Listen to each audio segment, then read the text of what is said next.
Do you know what sus means? Okay, if you know that one, how about riz, or finna, or fits? These are all current slang words my wonderful Gen Z kids use. Slang vocabulary has been present for a long time. When humans first developed language, I wouldn't be surprised if those primitives started messing around with words and creating slang right away. Slang helps identify members of a group who use these special words and phrases together. It creates an informality and an intimacy between people who know what these words mean. I recently spent some time traveling with my two kids, and I overheard them using many slang words when they were talking with their friends. And some of these words were cute and funny, but when I tried to use them in sentences, I got a lot of eye rolls and shaking of heads. Clearly, my attempt to use their slang words was not appreciated at all. It was as if I had taken their clothes and tried to wear them. It was inappropriate and definitely extremely awkward. Well, it wasn't that long ago that I was in their shoes. Okay, maybe it was a long time ago. But yes, as a Gen Xer, we also had our own special slang which did not sound right coming out of older mouths. And not to brag, but a lot of our slang still exists today as part of everyday American English. And I still think it's a lot better than the older boomer slang that faded away, or at least should have, such as hip, groovy, far out, or can you dig it?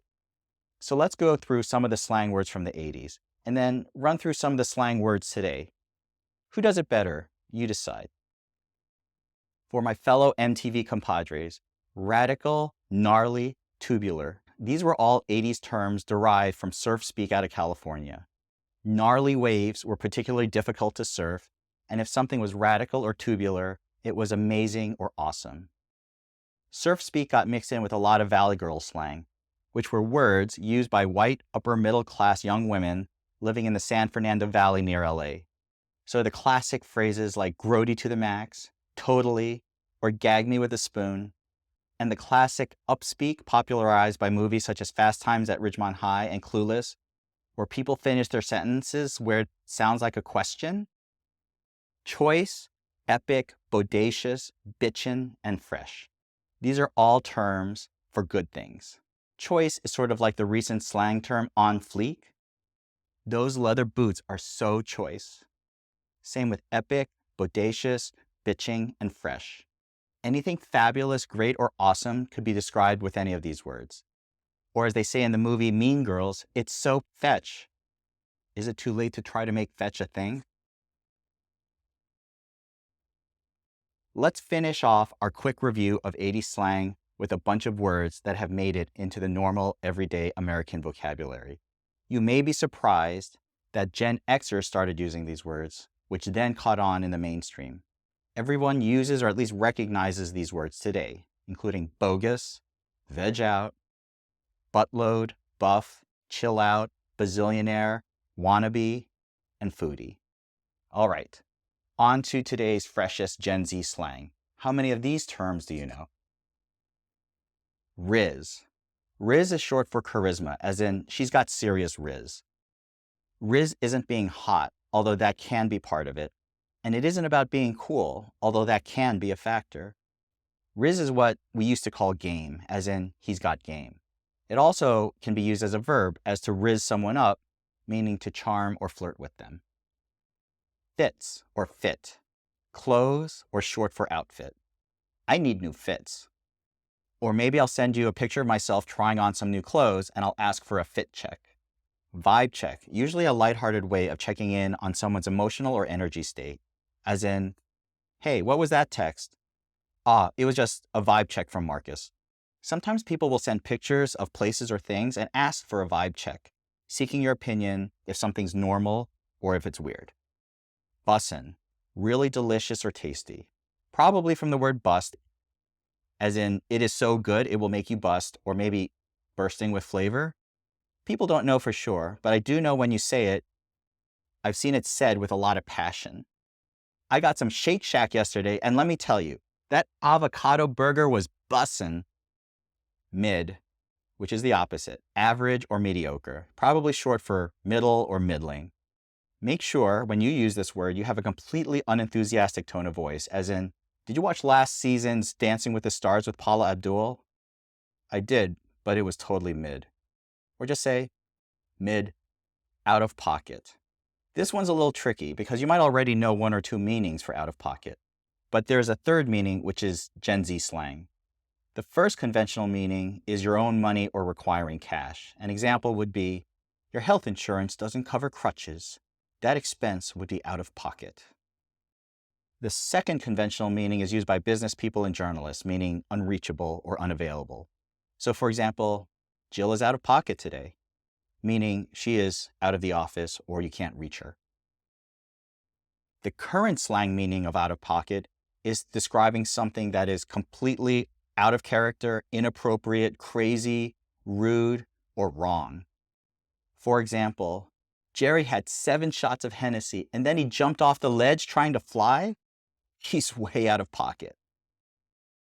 Alternatively, if someone says something disrespectful to you, such as, your dog is so ugly that its face makes onions cry, you might reply, man, that's out of pocket.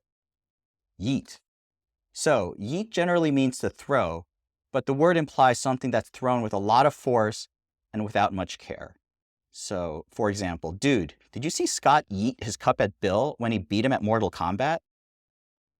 Sometimes yeet can also be used as a general exclamation, like yay or yippee, as in, I can eat the cookies you baked before we eat dinner? Yeet. Finna. Finna means going to do something, like gonna. The origin of finna is probably a contraction of fixing to do something, like, what you finna do? I finna get some Chick-fil-A, man. Cap. Cap basically means a lie or a falsehood. The origin of cap possibly comes from the same meaning as to top someone, as in to one-up or to surpass someone. So to cap about something was similar to bragging or exaggerating about it. But now it basically means to call someone out who's lying. For example, The Marvels is the best MCU movie ever. Cap, man, it was mid. Alternatively, if you want to say something is the truth or you're being serious, you would use the phrase no cap, as in, that avocado burger was bussin', no cap. Finally, sus, salty, bougie, extra. Let's finish this slang talk off with 4 final words which you probably know as they've already entered mainstream use in a big way. Sus. Sus means suspicious or suspect. Originated from the multiplayer internet game Among Us, where you have to guess who is the imposter in the group. Example sentence would be, he called in sick on the day we all had to stay late for inventory, which was totally sus. Salty, to be annoyed, angry, or upset. She was salty because her parents wouldn't let her drive the BMW. People think it comes from the concept of someone crying salty tears. And bougie. So the word bougie has actually changed somewhat over time. In the past, bougie meant someone who was middle class but was trying to appear wealthy. And this meaning was derived from the French word bourgeois or bourgeoisie, which meant middle to upper class materialism. And the origins of this meaning date back to Karl Marx, author of the Communist Manifesto, which include the bourgeoisie and then the proletariats. Now, in today's slang, the meaning of bougie has changed, so it just simply means appearing fancy, high-end, or upper crust, usually with a sarcastic connotation. Like, look at you all bougie with that avocado burger. And finally, extra, which means trying too hard, excessive, or overly dramatic. Basically, it's not always nice to be called extra. It's somewhat pejorative.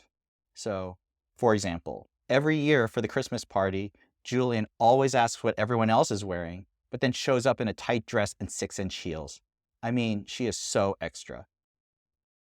All right. So there's your crash course in Gen Z slang. I hope it was helpful.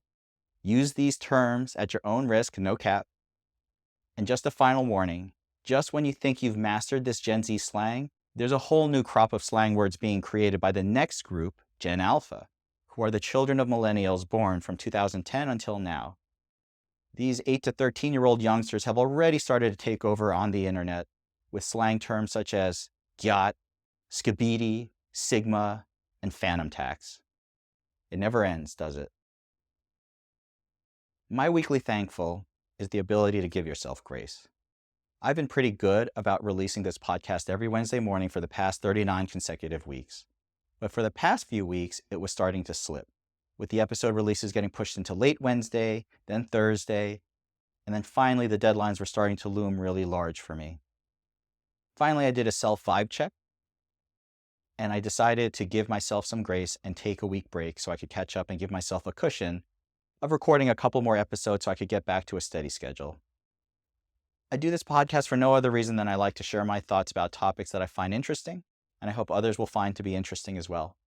I really appreciate everyone who takes the time to listen, and even more, provide feedback and their own thoughts back to me. I'm finna keep going on this podcast until I can't do it anymore, for whatever reason. And right now, I can't think of any reasons not to do it, so let's keep going strong. Yeet! Thanks again for listening, and as always, DM me at Botox and Burpees Podcast on Instagram, or leave a comment at youtube.com/@Botox and Burpees. Thank you.